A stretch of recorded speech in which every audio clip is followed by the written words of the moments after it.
this. Right. I know. No, I thought we shot this out there. Donnie and I said, you know what? Basically, it's like shooting 12 Angry Men in a toothpaste tube. That's right. Always the rebel, huh, Eric? Always. Yeah, these guys have a real mat on for each other. With me? Do I what? You heard me.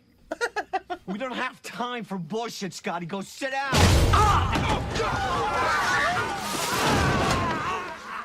Tom is on a harness here, being yanked up with two creeper claws being puppeted onto his shoulder. And Yeah, because that was just the legs of the creeper, yeah? right. And I just got to say, Tom is tremendous because when he started screaming, it was so hard to take. He was so real. Oh, my God, yeah. I got chills. Yeah, I and it was remember like, that being one of the scariest moments, actually. Yeah. That's the most Just, violent. it felt so real because it was That right is in front of correct. your face.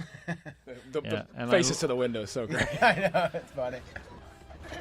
Bucky's panicking. He can't even get Bucky the door finally shut. figures out, Bucky's the one. Bucky, again, voicing the audience. Get off the ground and shut the frickin' doors. I remember stepping over Eric to get in first. Got a little something.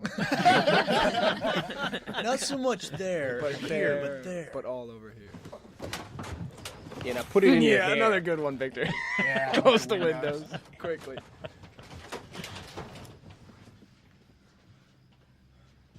This is a wonderful little part in the movie, and I'm not just blowing smoke for you guys, but you made this beat right here so surpass anything I could have dreamed of writing it on paper. Scotty, what the fuck was it? Great line, great line. Scotty, come on. Scotty, we just I want don't know what it was, all right? You're so mean to your girlfriend. I know. Yeah. Domestic Attitude abuse all over the problem. place. All right, now here, this is my suggestion for our Kentucky Fried Chicken tie-in, but they wouldn't listen to me. Head wings. A big bucket of, Big fucking and you could go to KFC and say, I want the Jeepers Creepers big fucking wings. The big fucking bucket of wings. This is like the money shot here. This is the money shot. Now, It's such a great shot. the stars were added in the theatrical prints. You won't be able to see stars in the sky. Actually, only on the DVD. But I like that sells how cut off you guys are from everyone. It's like abandoned hope, basically. Are you going to tell him that this is your voice right here? Oh, Suspiciously like Victor I Salva. love that that's your voice, Victor. It's so great I always 'cause do we one or always two know. one or two rural voices on the radio. Wave cameo. Actually, that's almost Well, they like know- Hal, the way it flashes. When It you is, huh? talk. Yeah. Something else I stole from Sugarland Express, where there was a beautiful scene where these two cops were driving along at night, and when they talked on their radios, the radios lit their faces, and that's where I got this idea. Units, be informed. This should be strictly. That doesn't sound like Victor. No, that's not. Oh. My brother-in-law, David, who is a retired highway patrolman, he gives me all the codes and stuff that I need to, so that I don't completely embarrass myself when I'm writing copies. A little kickback to the first one for those who saw the first one. Nobody's phone works. Nobody's fucking phone works. On our last take of this shot, we said, what if we put the fence in focus and then just gradually go to focus on the bus? And it seemed like a strange idea at the time, but I really liked the way it worked out. Very nice. Come on, is anybody even out there? This is Andy Buck. This is where we lost some major time. We cut about 5 minutes Yeah, out of this this one's scene. pieced together. And I'm glad, too, because I had that one line about the aerodynamically engineered titanium alloy. Well, now you can do it. Now I can do it. Great. Dicks. That thing shows up here again, and I'd rather have a sharp stick in my Eric, you convey some of the greatest disdain for the human race of any actor I have ever worked with. You got it down, baby. What are you, pathetic? And he has this beautiful woman, thinking, attractive, smart girl, and he just drags her around like a doll, you know? somewhere, and that's as far as anybody'd have to get to. With that thing out there? You know, this is the first place where the audience thinks the kids are going to do something really stupid like they do in horror movies, but it's Marie who is the voice of, you know, exactly like, you're not serious, right? Doesn't mean that it's not still up there somewhere. And that doesn't mean that it is. Hey, this isn't about who Me and you at it again, Eric. Pussy. What is your problem? You tell me, is he or isn't he? Hey, check your... This was actually the second argument between you two, but there's only one remaining in the film, so this seems a little accelerated. It's a high-pressure situation, though.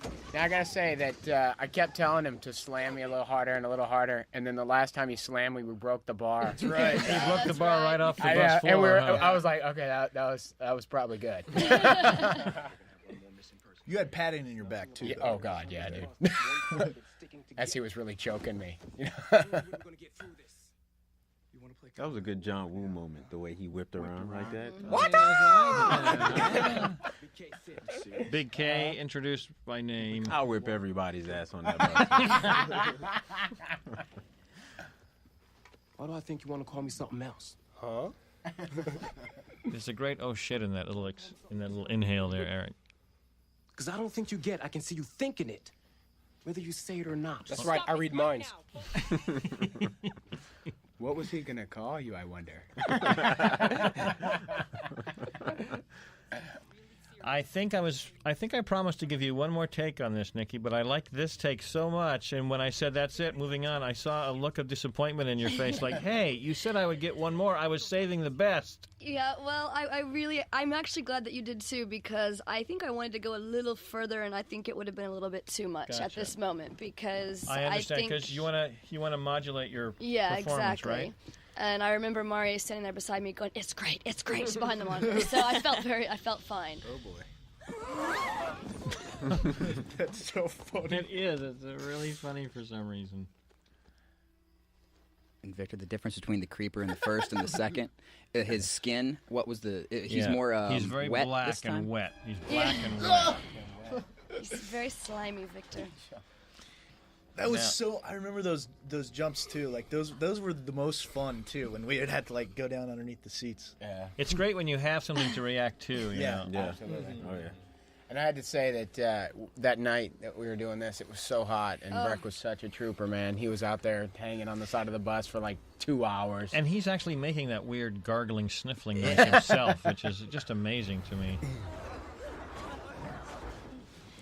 The actual bus here is on a series of bladders where we could control how much the bus rocked depending on what was happening, which I also think helped you guys a lot, because you got that feeling of instability under you, which helps too. Yeah, it really helped.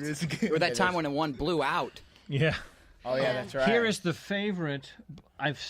Enough people have seen this movie now that I can tell you this is the favorite scene in the movie right here. Are you serious? And I almost cut it out because I thought it was too cute.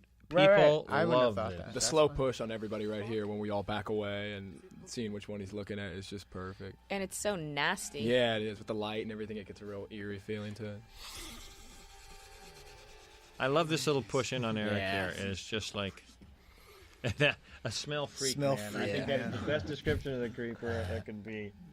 He's always sniffing stuff like a dog. The stuff that he did was hilarious with his tongue and the Breck wanted to do winks. this whole take upside down, but the blood clots would have killed him. We had to do so many of them. So actually, the camera's upside down and he is right side up. Oh, I didn't know that. Oh, Really? nice. I love that. That's his little minxy pixie moment. You look like you're about 12 years old here, Billy. I know. Look at him pointing at himself. The little blink. Edit it in. That's Big nice. K, rejected. Just tosses See, you away. What's that about? I don't know. He don't like dark meat. Well, wait a minute, though. He's after So what am I? Pseudo dark meat. Pseudo dark. That's over Gary Kai.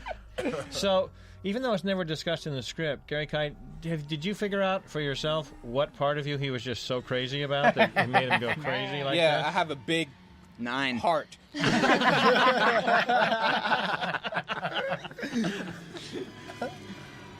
He's licking it right now. Give me some of that. Hey, don't shoot that thing in here, man. Didn't we call him Santos P.I.? Yes, Santos P.I. Yeah, called Al Yeah. Santos P.I.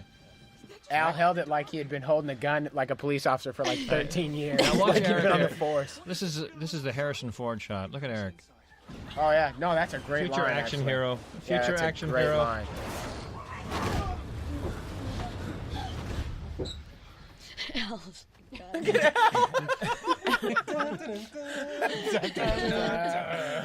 We tried to get Al here for the commentary track. We could not get in touch with him. He's in New York. Is he? Yeah. That's too bad. He'd have been a riot. Nikki, you really trusted these fellas.